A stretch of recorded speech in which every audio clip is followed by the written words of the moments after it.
ठगी अनि अपराध त सायद सामान्य भइसक्यो समाजमा। न त यहाँ कसैलाई नैतिकताको प्रवाह छ, न त कानुनको डर। हेलो, के छ प्रोग्रेस? यी बस्तीवासीहरूलाई हामीले खाली गर्न पाए भए हाम्रो मेगा प्रोजेक्टको टन्टै साफ हुन्थ्यो। किन चिन्ता लिनुहुन्छ सुबोजी? भगवानले तपाईँको लागि मसिया पठाइसक्नु भयो नि। तपाईँलाई त मैले चिनेन भने नि, भगवानले तपाईँको लागि मसिया पठाउनु भएको चिनिराख्नुहोस्। धन्यवाद भगवानको करामा।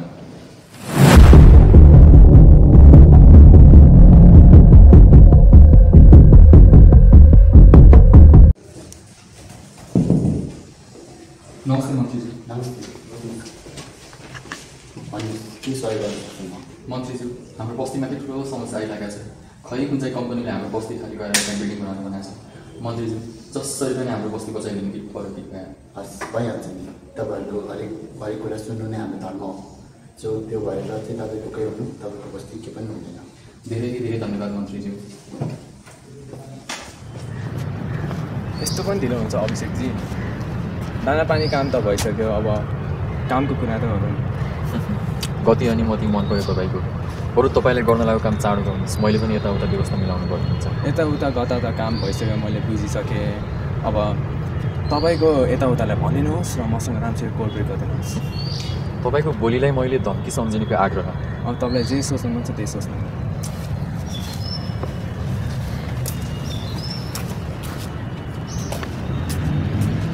Guys, he knows.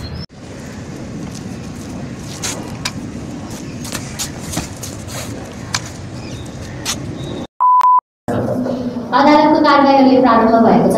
नेपालको संविधानद्वारा दिइएको अधिकार अनुसार अहिलेको यो इजलासमा मुद्दाको सुनवाई आरम्भ भएको हो। दुवै पक्षहरूले अदालतको मर्यादा र शिष्टता पालन गर्दै आफ्नो धारणा प्रस्तुत गर्छन् भनेर म आग्रह गर्न चाहन्छु। आजको यो मुद्दा एक विचाराधीन मुद्दा हो।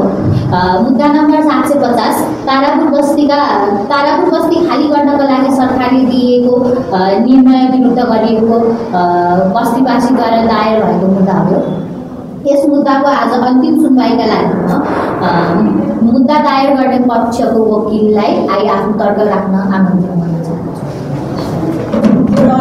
बिहान बेलुका टाङ्नको लागि ज्यादा मजदुरी गर्नेहरूमाथि सरकारको पक्षबाट नै अत्याचार गरिएको छ। जबरजस्ती गैर कानुनी रूपमा आज तारापुर बस्तीवालाहरूलाई आफ्नै घरबाट निकाल्न खोजिएको छ। अब्जेक्सन यो अनर, मलाई लाग्छ यो अदालतमा न्याय शब्द साहित्य आयो, प्रमाणको आधारमा चल्ने कुरा हो। त्यसैले झर्नाजी ठोस प्रमाण पेश गर्नुहोस् र आफ्नो पक्षलाई बलियो पार्दै आफ्नो केस जित्नुहोस्। वकिलजीले सही भन्नुभयो। अदालत साहित्यले चल्दैन, अदालतलाई प्रमाण चाहिन्छ। के प्रमाण छ भने प्रमाण पेश गर्नुहोस्।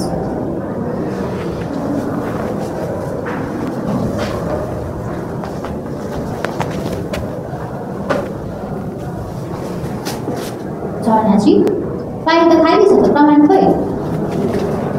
यो अनर, प्रमाण त यही थियो त।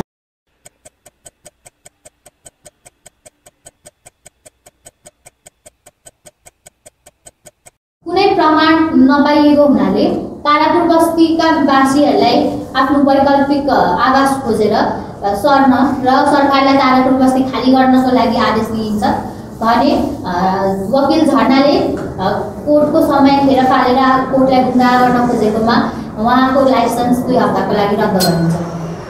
आज जुन अदालतले निर्णय गरेको छ, तारापुरको मान्छेहरूलाई जुन घरबाट निकालेको छ, त्यसको विरुद्धमा म र मेरो पार्टी यसमा धेरै घनघोर विरोध गर्दछ।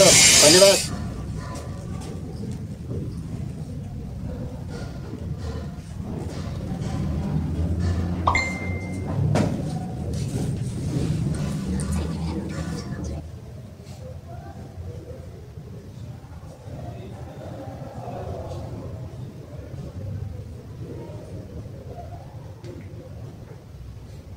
हेलो, पुरानो केस फेरि खोल्नु पर्ला जस्तो छ। जित्ने तयारीमा बस्नुहोस्। न्यायले आज सहितको अलिअलि सास त फेरिरहेको रहेछ। कोही त रहेछ त्यो सास बचाउन उठ्ने। यो अनर, सरकारको पक्षबाट जे काम भयो त्यो गैर कानुनी हो भन्ने कुरा त मैले पहिले नै पेश गरेको थिएँ। तारापुर बस्तीवालामाथि अन्याय गरिएको थियो र कसरी भन्ने कुरा आज खुलासा भइरहेको छ। तपाईँसँग चाहिँ म एउटा भिडियो र साथमा ब्याङ्कको ट्रान्जेक्सन भाउचर पेश गर्दछु।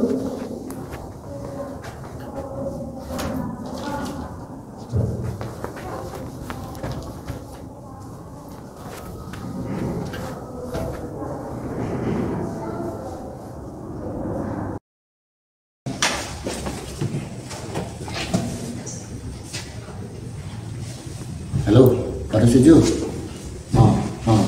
यो बस्ती खाली गर्ने छिटो काम गर्नु पऱ्यो। यो सकेसम्म छिटो गर्नु पर्यो। हामीलाई धेरै गाह्रो भइसक्यो, धेरै ढिलो भइसक्यो। यो यसरी नै रोकेर बस्यो भने हामीलाई धेरै गाह्रो हुन्छ। उपलब्ध प्रमाण अनि पेश गरिएको बयानका आधारमा तारापुर बस्ती खाली गर्ने कार्य पूर्ण रूपमा गैर कानुनी ठहर गरिन्छ। साथै यस गैर कानुनी कार्यमा संलग्न भई करोडौँको भ्रष्टाचार गरेको पाइएकाले मन्त्री महेन्द्रराज महर्जनको मन्त्री र सांसदको पद खारिज गरिन्छ र उनलाई 10 वर्षको कैदको सजाय सुनाइन्छ। सुरुवात म गर्छु, अन्त्य हामी सबै गरौँ। परिवर्तन म ल्याउँछु, एकैसाथ हामी सबै रमाउँ। भ्रष्टाचार अन्याय म हटाउँछु, इमान्दार हामी सबै बनाऊ। म भएको भोलिको समाज सुनौलो छ, त भए त समाज पहिले भन्दा पनि अझ अन्धकार छ।